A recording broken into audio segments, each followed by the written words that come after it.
Hello, I'm Yonit Levy of Channel 12 in Tel Aviv. And I'm Jonathan Friedland of The Guardian in London. And we are Unholy, two Jews on the news from Kesha Podcast. Hi, Jonathan. And hi, Yonit. How are you doing? How is your one-person COVID recovery plan going? I'm actually working pretty well. I'm out of quarantine. I'm COVID-free.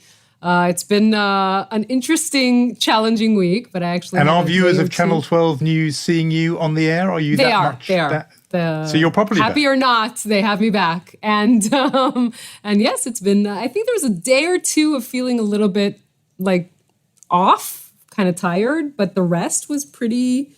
I think I had a relatively very easy case. Which is a good thing, and I always, I don't want to sound It's a very like swift turnaround, actually, if you think about it. It was last week you had it, now you're back at work. It is, compared to where we were when this all started, and everyone was talking about 10 days, 2 weeks, here you are. And anyway, you are a walking advertisement for vaccination, because... I am. I hope I am. You are. Those triple jabs meant when you got it mildly. So I think that is very reassuring. There's a lesson in that for you, Mr. Friedland. There's a lesson. There is. Well, yeah, let's not tempt fate again. We've jinxed it once for you. You're right. Let's not jinx it again. We have big news for our listeners because we have a rather big exclusive interview today on the podcast, and I thought we should get straight to it because it's such a big deal, which is lots of people will have read in papers all over the world have been covering the story about an Israeli tech company by the name of NSO, and particularly its product, Pegasus, which I think it's fair to say is probably the most powerful cyber surveillance tool in the world. It can sort of crack open any smartphone anywhere without basically being detected. It's been controversial. It's been on the news. People have talked a ton about NSO, but today we're actually going to hear directly from them. Shalev Hulio, CEO and co-founder of NSO Group. Thank you for talking to us this week. Shalev, quite a busy week for you. It's always a busy week, and I'm pleased to be here and glad to speaking to you. And thank you for inviting me. And we're glad you're here. We're talking inside Israel and outside Israel. Let's start with what has been going on inside Israel this week. A series of reports from Kalakalist newspaper saying that Israeli police used NSO's Pegasus spyware to hack the phones of 26 public figures. Now, this report came out. The government is saying not 26, but actually 3 have been attempted hacks. Can you help us understand where the truth is between these two versions that are quite different? So first of all, as you know, this whole thing is under ongoing investigation, which we're all waiting to get the results. And I think every citizen in the country wants to hear the final results, and we need to wait until we will hear what the conclusion is. I think we agree that we need to trust the authorities that investigate it. And, since we do not operate those tools and we don't have access to the tools ourselves, we cannot address it, obviously. And I also think it's too early to tell. I can tell you that as a citizen, I want to believe that those allegations will end up being not true. Having said that, this is a very, very serious allegation. Israel is a democracy. Israel has all the balances that it has, and I want, as a citizen, not as the CEO of NSO, as a citizen, I want to believe that everything that the police is doing is under the right warrants and under the right regulation and legislation. And, time will tell. So once you've sold them this system, you have no way of actually knowing who they were hacking, if they were indeed hacking? Is that what you're saying? First of all, I cannot refer to specific or alleged customers, but in general, every customer that we are selling the system to, like I said, we do not operate. So we are a technology company, and then we can tell in a second how we started and what is the purpose of those tools. But when we're selling a system, we basically provide the system to the end user. The end user itself is responsible to use it. When we provide a system, We have a large mechanism even to determine if a customer should be or deserve to be a customer. Many end users or many government, we refused. We just told them, no, we don't want to sell you. Actually, along the years, we refused to sell to more than 90 countries. But when after the diligence process and after all the human rights process that we are doing, and we choose to provide systems to law enforcement or intelligence agencies, they are obligated, according to the agreement that they have, to use our systems only to prevent, to investigate crime and terror, and they only allowed to use it according to the law. We do not take part in the day-to-day operations. We do not expose at any moment to the target list. Therefore, we cannot know. Having said that, we have two kinds of mechanisms that we have in place. One is what we call the kill switch, is the ability, if somebody misuse the system or we suspect of a misuse in the system, we have the ability to remotely shut it down. And the other thing that we have, what we call an investigation capability, that we need obviously the approval of the user, the approval of the law enforcement agency. The law enforcement agency has logs that keeps all the records of the uses that the target has done, and we can, with their permission, go take out the logs and do queries about specific phone numbers if there were targets or not. Have you ever used the kill switch? Yes, definitely. And I know you can't get into specifics, but can you tell us in broad generalities what led you to use the kill switch? Obviously, allegations that we had to figure out along a short period of time if they are true or not. Okay, there were many stories in the media about things, about systems that we have shut down. But, we do not tolerate misuse of our technology. Now, an end user choose to use this technology, this powerful technology, and choose to misuse the system, which means to use it on civil society, to use it on journalists, to use it on activists. This would consider violation of the agreement. It would consider violation of the trust that we have with this customer. And those customers lost the right to use our tools. And therefore, we will shut down and terminate not just the agreement with them, we will actually kill the system. This is the kill switch. And we have used it. There have been so many documented cases of people abusing this very powerful tool and training it on journalists and dissidents and people in exile and human rights activists. Doesn't all of that suggest that for all the due diligence and vetting processes that you claim and describe, it's not working because so many people are abusing it? Maybe these governments are just so tempted by how powerful this tool is. And therefore, this is a kind of Frankenstein's monster you've created. You think you've got these restraints on it, but actually the documented record shows those restraints are just not working. So again, you're saying a lot of things, but let's talk about it and take it step by step. First of all, you are saying documented allegations or media reports. And I can tell you that along the years, there were many reports, many reports that were completely wrong and false and not true about the technology. If you read the media, there is no other technology in the world like NSO. The reality is that but when you see Citizen Lab, Forbidden Stories, all of those organizations, Amnesty, they were talking of cases from Mexico to Hungary to other countries. We'll get to Saudi Arabia in a minute, don't worry. You're saying, how many times have you used that kill switch? We shut Several down, times?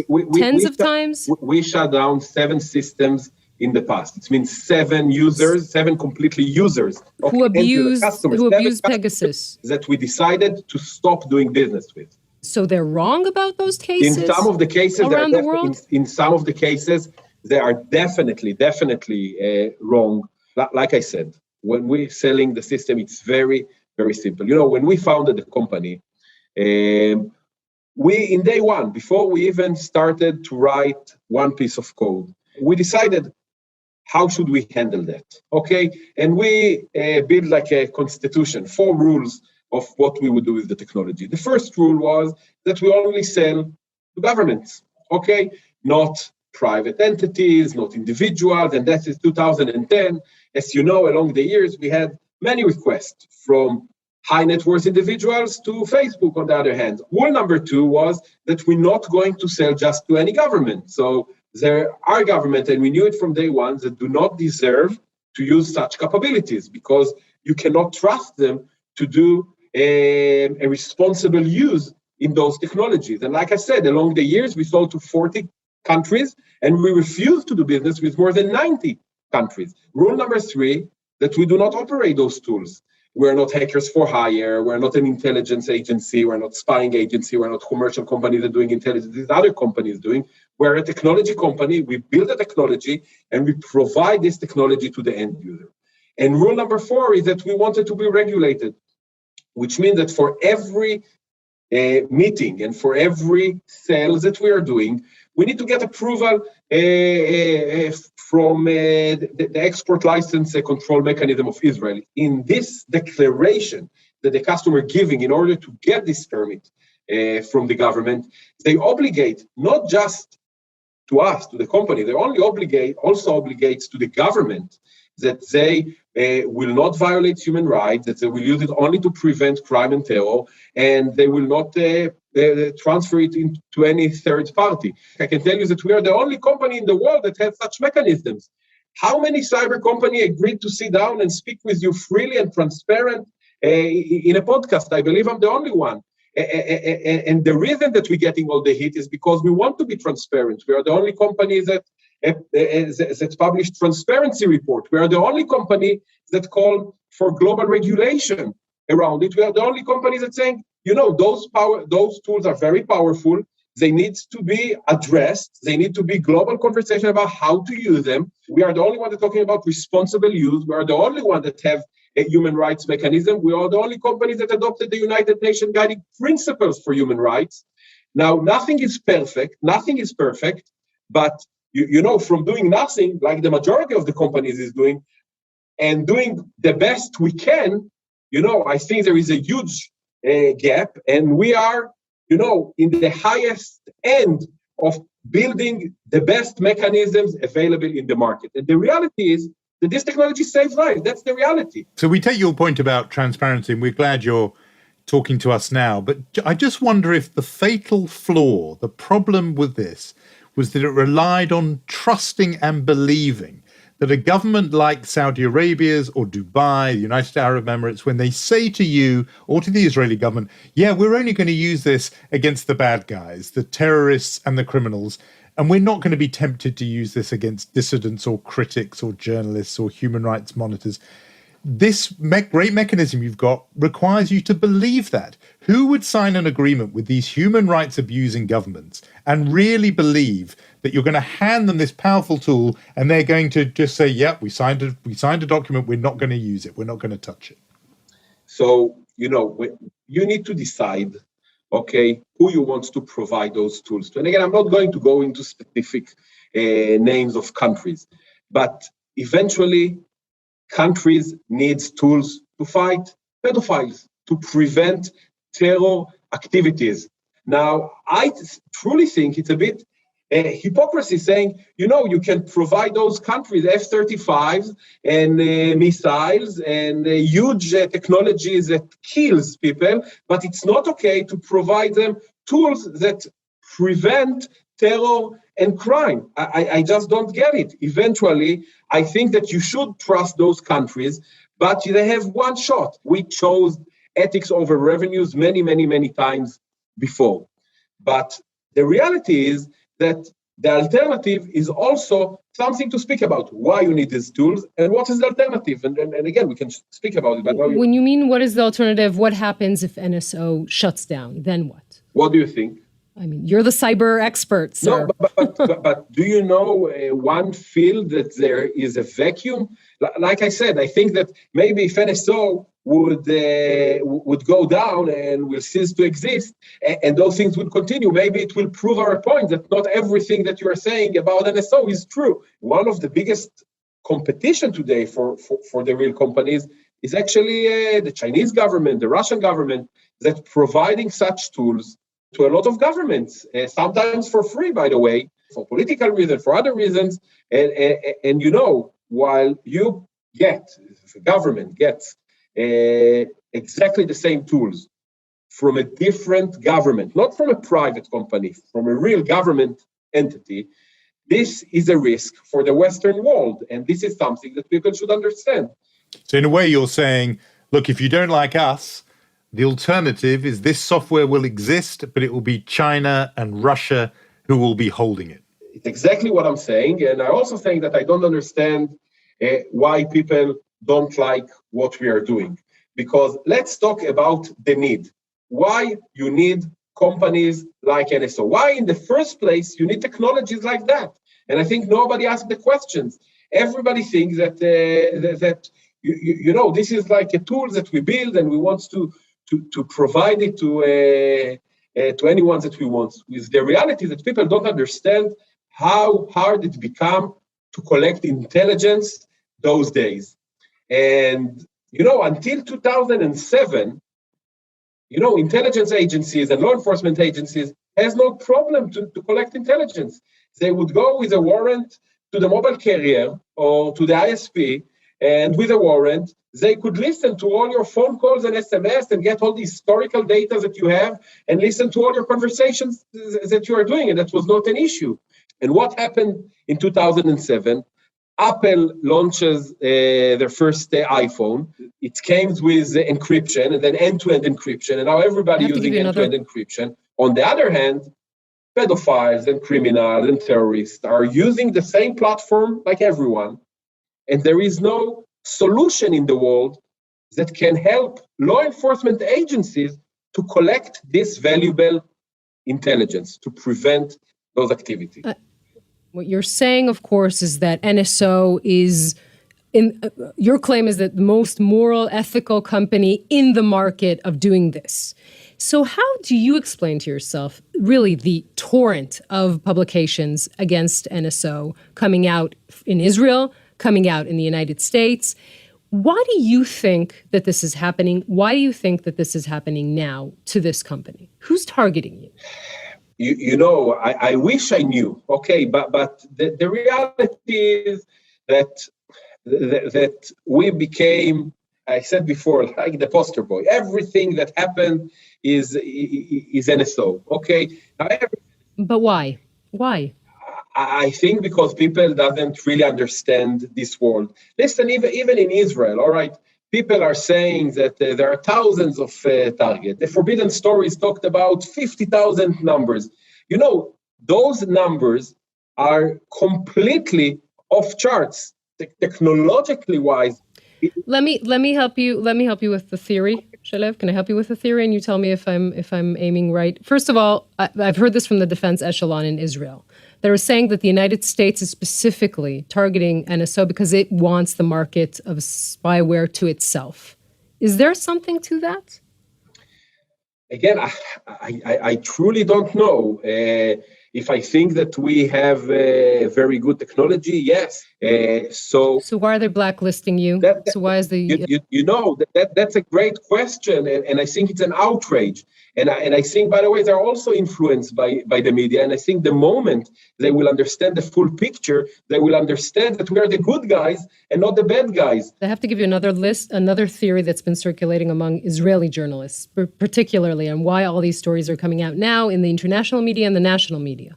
And what Israeli journalists have been saying is that actually people or someone inside NSO is leaking all these stories to send a message saying if we're going down, everyone's going down with us. What do you think about that? I think it's bullshit. I don't know if I can say it in a podcast, but we are very Zionist, as a company. We're very proud of what we're doing. And we never leaked any story to anyone. This is just, everything that we are doing, all the relationship with customers, it's all based on trust and personal relationships. Think how sensitive those relationships are. If we would be the one that's going out and tell stories, we will have no business. Therefore, we would never share any information, and we never shared. And again, you can ask any journalist that you want if we ever spoke about customers or about relationship or about activities and success story. We never comment on those things just because the only things that matter for us eventually is the relationship with the customers. I want to pick up a question you asked before, which is why does everyone go after NSO? Why don't they see the product the way you see it, which is as this wonderful tool for fighting the bad guys of pedophiles, terrorists, international drug dealers? And I think the answer is because of its use against people who are not in that category. And I mention again, dissidents, journalists, etc. And the idea that it somehow depends who you sell it to, there are reports even of countries that are democracies abusing this technology. Mexico, India, and now this latest report, Israel itself. If you cannot even police its use in your own country, in Israel, but also in the democratic world, is there something just wrong with this tool? It is just too powerful. The idea of breaking into people's phones and seeing everything they've done, it's never going to be confined only to the bad guys. And you said before, what's really the difference? Why would it be okay to sell F-35s but not this tool? And I suppose the answer is that, you're not going to send an F-35 after a single individual named dissident in exile, but you can with this. And so there's just something inherent in this tool. Your intentions were as noble as you would like us all to believe, but actually you just got it very badly wrong. This was always going to be a weapon in the hands of authoritarian governments and even democratic governments who just couldn't resist the temptation. So look what happened in Israel in the last few days. All right, and Yonit is probably watching very closely about the developing story. The media published that there was 26 individuals that were targeted by the police with spyware. We didn't mention NSO, but they said spyware, okay? They made a check on those allegations, and it's figured out that from all those 26, it was only one individual that really targeted under a warrant of a judge. So, and this is Israel, all right? So from 26 individuals, there is only one.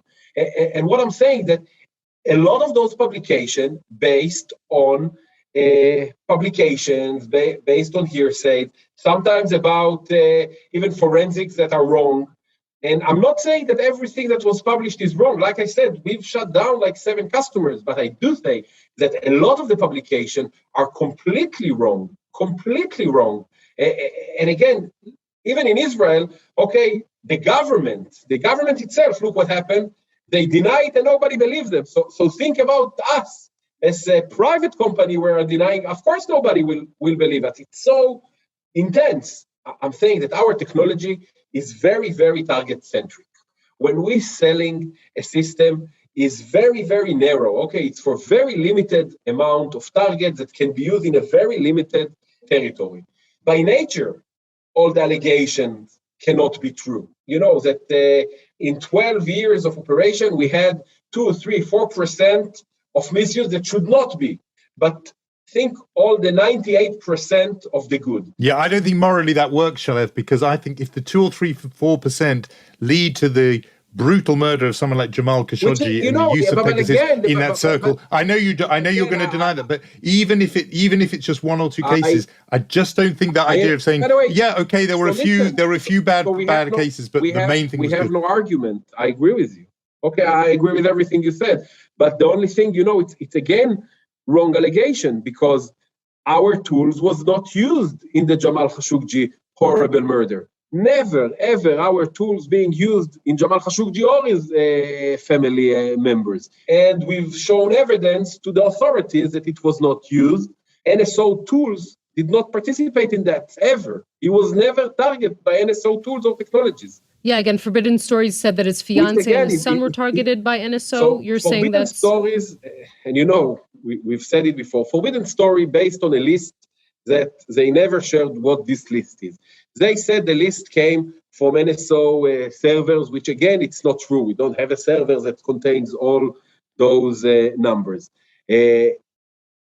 We found a huge gap between what Forbidden Stories publish to the real target of our customers and the real use in our technology. And that's the reality. So a Saudi named Omar Abdulaziz, living in exile in Canada, his phone was infected by malware just a few days later. It emerged after the murder of Jamal Khashoggi that Abdulaziz had been in touch, I think, with Khashoggi. You're denying that. The issue of Omar Abdulaziz is in Israeli court right now. Okay, so I cannot really refer to that. The New York Times have published, we're on the topic of Saudi Arabia, so they published that Crown Prince directly phoned Crown Prince Mohammed bin Salman, then phoned the Prime Minister at the time, Prime Minister Netanyahu, to get a renewal of the kingdom's license, and that the Defense Ministry here in Israel basically halted that because of these allegations.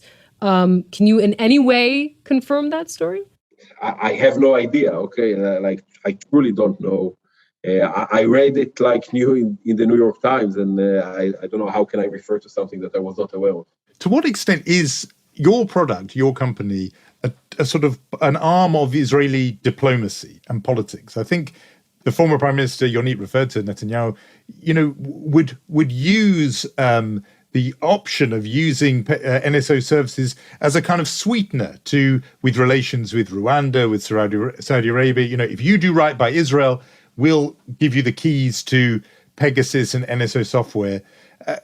First of all, is that right? Is that your impression that your product became part of Israeli diplomacy around the world? Let's start with that. I've got a follow-up, but let's start with that. Again, I don't know. We are a private company with not a branch of the Israeli government. But they had to give you approval before your technology could be sold. So they were involved in the vetting process. Like every other company in Israel that export technology or any other kind of defense technology, the government of the MOD needs to approve it. Yes, definitely. But it doesn't make it a government company. It's a private company, completely private. Because if I was Netanyahu and I was involved in this process, what I would do is I would say, while we're at it, let's just put in a little back door here so that if we've sold this to Rwanda or Mexico or whatever, when they're listening in, we can listen in. So whatever intelligence they're gathering, we'll gather it while we're at it. What, after all, is the point of having this amazingly successful Israeli company if Israel itself can't benefit from its success? And surely that just must be a matter of common sense that they would be putting in that little back door there. So nobody had ever asked us to put any backdoor, and obviously we never put any backdoor in our product. It goes back to what I said before, that most of those relationships are based on trust. And I think that, the moment that somebody would even suspect that we have even thoughts of doing something like this, we will lose all the customers. So this is why I think the theory doesn't stand. When you read the New York Times report that said that the CIA bought Pegasus for Djibouti, not exactly the model democratic country in the world, do you think that the U.S. government is being hypocritical, that on the one hand it's buying Pegasus, the CIA is buying Pegasus, and on the other hand, again, the Department of Commerce is blacklisting you? Is there some sort of element of hypocrisy there? Again, without referring into specific details, I think that people doesn't see the full picture, and I think that people doesn't really understand how much NSO actually served the U.S. interest along the years. And like I said, I think this is exactly the reason why we appealed on that list. And I think that the moment that the current U.S. government will hear what we have to say, and then we've shared with them, I believe, and I want to believe, that the decision was to take us out of the list.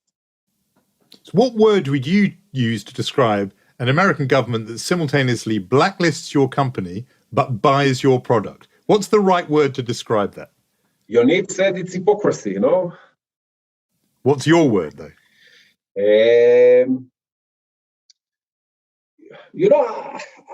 I don't know if it's an hypocrisy or just a bit mis-synchronization inside. And I think that I feel a bit sad that we always, as a company, needs to be in a position that we need to explain ourselves. Okay, and this is a very, not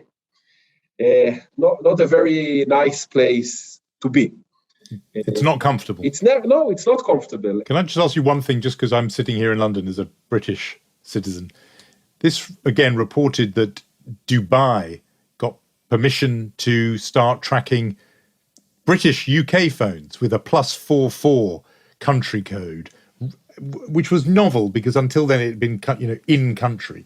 But now, Dubai, not a democratic regime, able to monitor UK cell phones. How do you defend that? We've said many times before that +1 number, +972 and +44 numbers are forbidden. So that report that Dubai got the ability to monitor or track +44 numbers, you're saying that report was false? I'm not saying it was false. I'm not saying anything specifically about any alleged allegation. I'm just saying that +44 is prohibited in our technology. And I'm saying that if there was mistake in the past, okay, and again, I'm a CEO of this company since 2019, but I'm saying that if there was mistake in the past, we took all the necessary measures and steps to make sure that they will not happen again. And I want... So it might have happened, but it doesn't happen again. How worried are you of the lawsuit brought forth by tech giants in California, specifically WhatsApp by Facebook, to trying to force you to divulge your list of customers? Again, I think it's also part of the hypocrisy. Like, take the San Bernardino case, a very famous case in the US, right? So there is a terrorist, killed a few people, and then he got shot. And the FBI wanted to go into his mobile device. And they're going to Apple because it's locked with a password. And Apple said, no, we will not open the phone because even dead people, even if they are terrorists, has privacy. So even dead people have privacy. Now, I agree with Apple. Apple is a company that provides product. They don't necessarily need to help the law enforcement agencies, but they provided mechanisms that locking the phone. They are providing mechanisms that doing the end-to-end encryption. And I think that if they would not provide tools for law enforcement agencies, third-party companies eventually would need to provide those tools to the law enforcement agency. Otherwise, they would need to provide, they would be the one, like Facebook of the world, the Apples of the world, they would need to provide backdoors and other mechanisms to the law enforcement agency, which I think is bad. Nobody wants backdoor, nobody wants a lower encrypted mechanism or encryption mechanism. I believe that eventually we are providing tools that help law enforcement. We do not operate those tools, the government's operating them, and government needs tools. And if there will not be any tools, and if the court will decide that those tools are illegal or something like that, and nobody can do it, I think the alternative would be to have backdoors. And I think nobody wants that. Shalev, I really appreciate you talking to us. So that was our conversation with Shalev Hulio, co-founder and CEO of NSO Group. Let's talk a little bit about what he said, Jonathan. There was so much that leapt out completely. I think it was really fascinating. But tell me what leapt out at you. I think first of all, he pointed out what he thinks, right? He says if NSO closes, and basically what you're going to see in cyber warfare is Russia and China, right? He thinks that's a lot worse. I think he's not the only one who thinks that. He comes as close as he can to say that he thinks the treatment of NSO by the U.S. administration is hypocritical. He says that he can't now break into or infiltrate British phones, although if I heard him correctly, that wasn't the case before, but it is the case now. And when he's asked if the company itself is leaking all of these stories, he responds by saying BS, also giving us the number of how many times the company itself had killed the system because of misuse. Did I leave anything out, Jonathan? No, I thought those were the sort of top lines. I think the way he let you initially say, hypocritical, but he didn't demur at all from that description. And so he obviously does think that. And then later on actually went back to that word. And so it was clearly he felt apposite. And I felt that was an admission that they had been allowing, he obviously doesn't speak about individual clients, but he did say they had been in effect allowing access to +44 UK numbers, because he said from the start it was encoded that you couldn't hack US numbers +1 or Israeli numbers +972, but UK ones now you can't. So they dealt with that after. That was a stable door they closed after that horse had bolted. So that was really interesting. And yeah, I mean the kill switch, I think it had been known that it'd been used, but actually to hear that put a number on it. And as you pointed out, Tim, that is fewer than the number of cases where there are reported cases of human rights abuses, or abuse of the technology rather. So therefore they haven't, flicked the kill switch every single time. Yeah. External media have said that there's been an abuse. The interesting thing, kind of looking at this whole conversation with him, and yes, kudos to him for answering every question and coming on this podcast. But, this is how I view it, and maybe we disagree a little bit. It's not a story of black and white, right? There's a whole lot of gray in this story. And if initially what they were trying to do, right, is really fight terrorists and fight the bad guys, right? And I think everyone should kind of ask themselves, everyone who really opposes Pegasus should probably say, wait a minute, if we could prevent 9/11 with Pegasus, would you still oppose it that much? But with the same breath, we have to say that they unleashed a certain power that it's pretty clear that is very hard to take back once you do. And when you add to that the fact that Israel itself, the defense echelon, authorizes all of their transactions, I think it's important. And of course, right, we're not naive. We know that if Israel, in this neighborhood that it's sitting in, would only deal with the countries that are democracies, we wouldn't get so far, because we have to do other things and we have to connect ourselves with other countries. Israel is the one who's connected NSO, and you have to ask, wait, so did they have to sell it to Saudi Arabia? Did they have to sell it to the UAE? I think it's important to ask these questions and to say maybe it has to be much better regulated. By the way, he talks about that as well. But again, I think we are still talking in the gray area and not in the black area, unless you think otherwise. No, I know what you mean. I think part of the problem arises because we're talking about sales and a company and profit. And a private company, right. A private company. And by the way, I think it's really interesting, the name of the organization, because it sounds like an agency or an intelligence agency. There's NSA in America. They call themselves the NSO Group. Right. It has that kind of aura around it. Actually, the initials are from the three first names of the founders, as I understand it. But but it sounds like an agency, and I think people would feel more comfortable with this if this was a technology that had been developed inside, the military itself, and then had been used, and you can then debate it. It's the fact that part of the motive is a profit motive, and I think that does make people feel. It certainly makes me feel a bit uncomfortable with the claim of kind of moral high ground that, we did this solely to rein in the pedophiles and the drug lords and the terrorists, because actually it's also about business. And he did say to us, look, we've made ethics have trumped dollars many, many times. Well, okay, you say that, but it's still the fact you're a private company. And that leads to some queasiness, even though I know, he mentioned F-35. Military hardware is made by private companies often, but it feels sharper as an issue because this isn't, like I said when we talked to him, this isn't, about fighter planes. This is about technology that is used against an unsuspecting individual walking around with their phone in their pocket. Right, but if the reality of the world is that you have this tool, would you not rather it be in the hands of people who you trust for making more ethical and moral decisions than in the hands of what he's saying, right? The Russians, the Chinese, the just hackers for hire is a question. I mean, but they again, I know, this is black and white.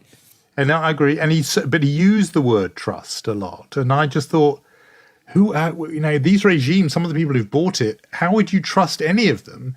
And also, I think even, what's been shown is that the Israeli government that did some deals with some pretty unsavory governments and did it because, as you brought out, for diplomatic reasons and to advance its own national interest. It's easy for me to say, look, I would have nothing to do with any of it. And the fact that there are, I think he put a percentage, 2 or 3 or 4% of bad cases are surely outweighed by the 96% of good cases. It's easy for me to go, well, if there's 4% that are bad, then just write off the whole lot. But he's the one, and others are the ones making those difficult choices. But look, the abuses have been quite rife, and therefore that tells me there's a problem. So we're going to change the mood a little bit, Jonathan, which we do on occasion on the podcast, and dole out some awards.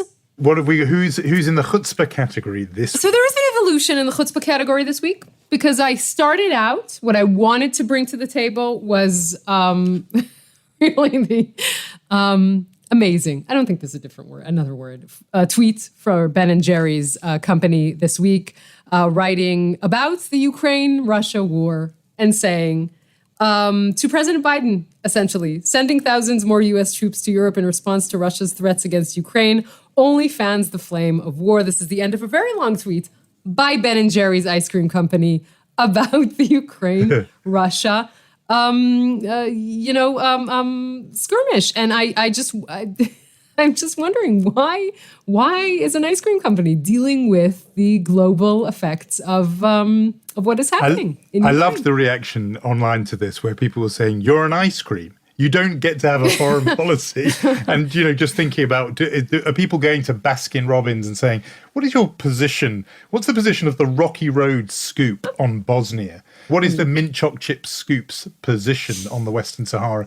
It is, I know why they've done it. I mean, they're getting into the habit of it because they have their position, obviously, on where they sell in terms of the West Bank and all of that. We talked about it on this podcast, but now it seems to be becoming a habit that the ice cream that thinks it's the Secretary of State. Yeah. Keep cool and carry on, guys. Just make ice cream. But that was as I said, evolution. That was my first option. I stayed with the foods, and I have to present to you the Chutzpah Award nominee that trumps all others this week, Representative Marjorie Taylor Greene, talking about Speaker Pelosi.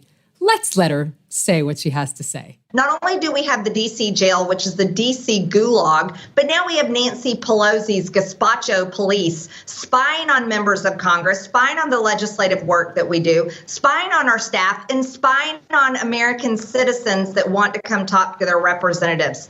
This government has turned into something it was never meant to be, and it's time to make it end. So she literally did say gazpacho. It was the word that came out of her mouth when she meant Gestapo. She said really gazpacho when she meant gazpacho. Now, you think how people were probably shocked when the Gestapo walked in. Imagine what they felt when the officer of the gazpacho walked in their house. I mean, that is just... The woman, her material is so good. I mean, I want to meet her writer, right? Her writer deserves a stint on SNL. Because this is the same creator of Jewish Space Laser, right? This is the person from the woman who who brought you controls Jewish space lasers. It's the same person. I mean, we have talked in descending degrees of seriousness about people abusing the parallel with the Holocaust somehow as if the unvaccinated are the Jews of the 1930s and 40s in Nazi Germany. And we talked about, the way they wear the yellow stars. But this has taken it to some other place where she can't even get this grotesque and morally inappropriate analogy right, and talks about gazpacho. But I mean, it is deep, deep comedy, and a reminder of one of the comedy classic tropes of the 1990s, which was, fans of Seinfeld will remember, a famous episode of Seinfeld in which turned on the soup Nazi. And this was the guy who just doled out soup at a local restaurant, but was tough with his customers. And Jerry and his friends referred to him as the soup Nazi. And, lots of Jews were uncomfortable with that. But now Marjorie Taylor Greene has introduced the idea of real-life cold soup Nazis, the gazpacho. I mean, you can't, as you say, you can't write it. You cannot make it up. I'm just wondering who should head the gazpacho police, because I'm thinking maybe Gordon Ramsay. He ran the sort of Hell's Kitchen. He could easily run the gazpacho police. I'm just saying, right? That's a nomination. Should we do mensch as well? Sure. I think this is an unlikely one. I want to nominate a British Jewish organisation. British Jewish organisations can often drive you mad, but the Board of Deputies of British Jews is the officially representative body of the small British Jewish community. It's elected directly. And its chief executive, Michael Uygur, has been out there tweeting in very good Hebrew and being interviewed on Israeli television, on your own network, I think, Yonit, voicing that Jewish communal body's opposition to the visit to the UK of Bezalel Smotrich, who is a member of the Knesset, member of the Israeli parliament, from the ultra-far-right religious Zionism party, who has come to Britain. And Uyghur, on behalf of the Board of Deputies, has said, you are not welcome. And that in Hebrew said that we reject the abominable views and the hate-provoking ideology of Bezalel Smotrich. We call on all members of the British community to show him the door. Get back on the plane, Bezalel, and be remembered as a disgrace forever. This is really unusually direct language from a Jewish communal organization that normally try and sort of, find the middle line and speak in kind of bureaucratic language. Instead, Michael Uyghur going out there in Hebrew, the board's making this case. Smotrich, I mean, you could, look, I get the argument that says, oh yeah, okay, this is pretty low-hanging fruit, This is not a difficult moral stance to take. Smotrich has made vile comments about Arabs, suggesting that, in 1948, the founding generation of Israel should have, as he put it, finished the job and got all Arabs out of the country. Suggested that Gay Pride March somehow was responsible for spreading the virus, talking about COVID. He's a really nasty, bigoted piece of work. And really, it's the least you would expect a Jewish communal organization to say no. But you sometimes these days you have to count your blessings where you get them. And when organizations do what the least you expect, and then do it with some panache, because the language was strong, and as I say, making the argument directly to Israelis in Hebrew, he's my nomination for Mensch of the Week. So I want to say two things about this briefly. One is it's interesting that Smotrich's response was to say that they were led by the progressive minority in the board, right? It's like the leftists' fault again, which is interesting because the board itself is not that kind of body, if I understand correctly. You understand right. Yeah, and definitely going after this organization after what they had to stand against with Corbyn and the labor in the left, I think is an interesting thing to say. They're all leftists as an excuse. But another thing, look, Smotrich is a complicated character. And I just want to point out to you, we talked so much about Israeli politics in the past year. If there is one person in this country that is hands down responsible for the fact that Benjamin Netanyahu is not prime minister of Israel, it is Bezalel Smotrich. Take into consideration the fact that he wasn't willing to sit with the Arab Party is what stopped Netanyahu in his tracks, and he is the one figure in this country that is responsible for that. So maybe that's a little bit of irony in this whole story, but definitely I have to tell you, it made a lot of headlines here as well. Well, that already is a turn up for the books, because when does the British Jewish community make headlines in Israel? Not often, and this organisation even more rarely. So for making that news and for taking that stand, I think a worthy winner for Mensch of the Week. That's the question, what kind of gazpacho they make, though. I think that should be, we should look into that. We've got to be serving kosher gazpacho at all big kosher community functions as a little nod to Marjorie Taylor Greene and saying, stop, there's spicy tomato soup at the door. I think it's time to say that if you have enjoyed this edition of Unholy, please do tell your friends, write, review, rate, wherever you get your podcasts. And we will say our thank yous to Lior Friedman, Rom Atik, Omer Primat, Irad Eshel. A big thanks to Richard Myron. We shall see each other next week, Jonathan. You can't avoid me, even if you want to. I look forward to it and wish you the full recovery out of COVID. So it's a thing of the past. Cheerio, Yonit. Bye, Jonathan.